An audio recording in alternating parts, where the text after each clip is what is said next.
বিনা ভিসায় পাকিস্তান সফর করতে পারবেন কূটনৈতিক ও অফিসিয়াল পাসপোর্টধারীরা।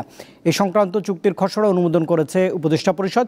বৃহস্পতিবার বৈঠকের পর ব্রিফিংয়ে প্রধান উপদেষ্টার প্রেস সচিব শফিকুল আলম আরও জানিয়েছেন, 11টি সংশোধনী এনে রাজস্ব নীতি এবং রাজস্ব ব্যবস্থাপনা সংশোধন অধ্যাদেশ 2025 অনুমোদন করেছে উপদেষ্টা পরিষদ।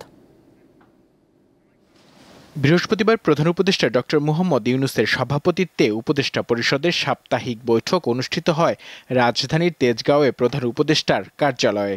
বৈঠকে রাজস্ব নীতি ও রাজস্ব ব্যবস্থাপনা সংশোধন অধ্যাদেশ 2025 অনুমোদন দেয়া হয়। পাশাপাশি সরকারি ও কূটনীতিক পাসপোর্টে পারস্পরিক ভিসা ও ভর্তি সুবিধা পেতে পাকিস্তানের সঙ্গে চুক্তির অনুমোদনও দেয় উপদেষ্টা পরিষদ।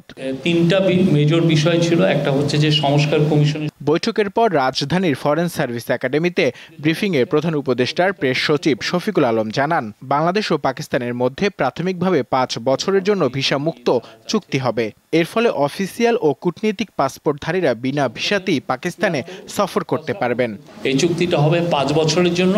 এর ফলে যারা আমাদের গভর্নমেন্টের যারা ডিপ্লোম্যাটিক পাসপোর্ট হোল্ড করছেন বা যারা অফিসিয়াল পাসপোর্ট হোল্ড করছেন, তারা এখন বিনা ভিসায় পাকিস্তান সফর করতে পারবেন। তিনি জানান, রাজস্ব নীতি ও রাজস্ব ব্যবস্থাপনা অধ্যাদেশ খসড়ার নীতিগত ও চূড়ান্ত অনুমোদন দিয়েছে উপদেষ্টা পরিষদ।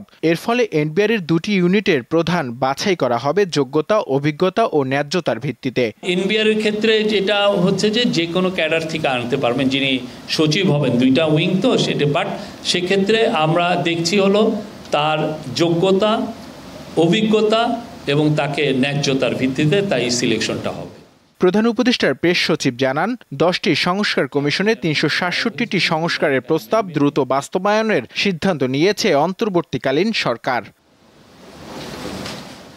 নূর আলম, দীপ্ত সংবাদ, ঢাকা।